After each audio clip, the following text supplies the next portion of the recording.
और बड़ी खबर, इस वक्त का सबसे बड़ा अपडेट, धार भोजशाला मामले में सुनवाई जारी है। हिंदू पक्ष 12 बजे तक, फिर शाम 4 बजे तक पूजा करे। सुप्रीम कोर्ट का बड़ा फैसला। हिंदू पक्ष के वकील ने सुप्रीम कोर्ट से कहा कि जो पूजा है वो सूर्योदय से यानी सुबह 5 बजे से सूर्यास्त यानी लगभग 7 बजे तक चलती है। नमाज 5 बजे के बाद हो तो बेहतर है। मुस्लिम पक्ष के वकील ने सुप्रीम कोर्ट से कहा कि 3 बार बसंत पंचमी पड़ चुकी है। पूजा के बाद 2 घंटे नमाज की अनुमति होती है। दोपहर 3 बजे हम जगह खाली कर देंगे। हम प्रशासन से कहेंगे कि बेहतर इंतजाम करे। तो बड़ी खबर है ये। देखिए, जिस तरह से हम कह रहे थे पहले भी कि एक बीच का रास्ता निकाला जा सकता है, तो सुप्रीम कोर्ट ने कहा कि सुबह के समय और शाम के समय पूजा कीजिए, बीच का समय मुस्लिम पक्ष को दीजिए। लेकिन हिंदू पक्ष के वकील ने तर्क दिया कि शाम 5 बजे तक हमें कोई इंटरप्ट ना करे, यानी सुबह से लेकर शाम 5 बजे। देखिए, ठंड का समय है, जल्दी सूर्यास्त हो जाता है। 5 साढ़े 5 बजे तक हम पूजा करेंगे। तो हिंदू पक्ष 12 बजे तक यानी सुबह के 5 बजे से 12 बजे तक पूजा कर सकेगा। फिर 4 बजे के बाद जितनी देर तक चाहे पूजा कर सकेगा। यानी 1 बजे से लेकर के 4 बजे तक का जो समय है वो मुस्लिम पक्ष को दिया जाए, जिसके चलते वो जो है नमाज अदा कर सके। सूरज शर्मा हमारे सहयोगी इस खबर पर लाइव जुड़ चुके हैं, उनसे जानकारी लेंगे। सूरज, इस फैसले पर सबकी नजर थी। फैसला काफी हम मीडियोकर की तरह देख सकते हैं, मिडिल का फैसला सुनाया है सुप्रीम कोर्ट ने। सुबह का और शाम का समय हिंदू पक्ष के लिए और दोपहर का समय, बीच का समय मुस्लिम पक्ष के लिए। देखिए, बिल्कुल जैसे उम्मीद की जा रही थी कि हमने पहले भी देखा, जो सुप्रीम कोर्ट ने फैसला दिया था साल 2003, 16 और 13 के यदि फिगर की बात करें तो उसमें भी यही कहा गया था कि शुक्रवार के दिन यदि नमाज और बसंत पंचमी एक साथ होती है तो उसके लिए समय निर्धारित किया जाए।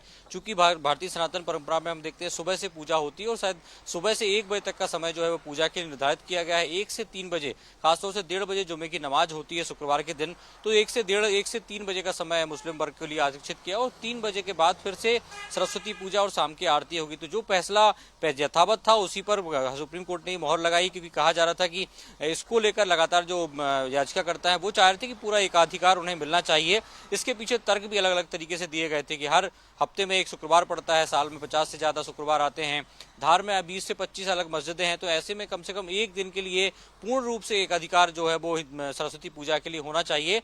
लेकिन सुप्रीम कोर्ट ने तमाम तर्कों को ध्यान में रखते हुए बात कही है कि ये फैसला यथावत रहेगा और जिस तरीके की परंपरा है कि दोनों को समय निश्चित किया गया था उसी को आधार मानकर आगे बढ़ाया गया है। तो अब कह सकते हैं कि जो स्थिति पहले थी, जो फैसला पहले थे, उसी के अनुरूप अब पूजा सुबह से 9:30 बजे से 1 बजे तक होगी। 1 से 3 नमाज के लिए आरक्षित समय है और 3 बजे के बाद फिर से सरस्वती पूजा होगी। शायद यही कारण है कि जो सुप्रीम कोर्ट में याचिका लगी थी उसको देखते हुए प्रशासन ने बेहद तरीके से वहां पर सुरक्षा व्यवस्था की है। नो फ्लाइंग जोन घोषित किया है, यानी भोजशाला के आसपास कोई भी फ्लाइट वहां से फ्लाइंग नहीं कर सकती। इसके साथ ही 7 से 8 हजार पुलिसकर्मी तैनात किए गए हैं। जो भोजशाला में एंट्री और एग्जिट के गेट अलग से बनाए गए हैं ताकि जब सुबह पूजा होगी तमाम जो हिंदू धर्म के लोग हैं वो आसानी से भोजशाला में पहुंच सके और 1 बजे के बाद उनको बाहर किस रास्ते से निकालना है, तो एंट्री और एग्जिट को लेकर विशेष सतर्कता बरती गई है। हमने देखा पिछली बार भी हुआ था जब ये 2016 में बसंत पंचमी और जुमे का दिन एक साथ पड़ा था, तो उसी फैसले को यथावत रखा है।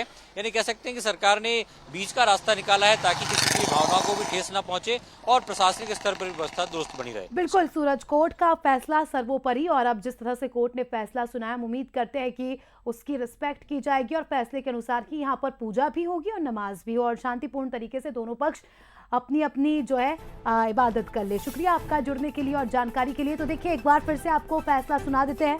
धार भोजशाला का ये पूरा मामला, सुबह 5 बजे से लेकर दोपहर 12 बजे तक हिंदू पक्ष अपनी पूजा कर सकेगा, वाग्देवी की आराधना कर सकेगा। उसके बाद दोपहर 1 बजे से लेकर 4 बजे तक मुस्लिम पक्ष नमाज अदा कर सकेगा। उसके बाद 4 बजे से लेकर जब तक पूजा चलती है तब तक हिंदू पक्ष को समय दिया जाएगा। तो देखिए, सिंपल एंड सॉर्टेड फैसला सुप्रीम कोर्ट की ओर से। और देखिए, धार की ये तो जो तस्वीरें आप देख रहे हैं भोजशाला की, यहाँ पर भी सुरक्षा के कड़े इंतजाम किए गए हैं। यानी किसी भी तरह की कोई भी यहाँ पर लापरवाही, कोई भी चूक ना तो बर्दाश्त की जाएगी। और ऐसे में सभी से ये अपील भी की जा रही है कि शांतिपूर्ण तरीके से अपनी अपनी इबादत करें। शुक्रिया। और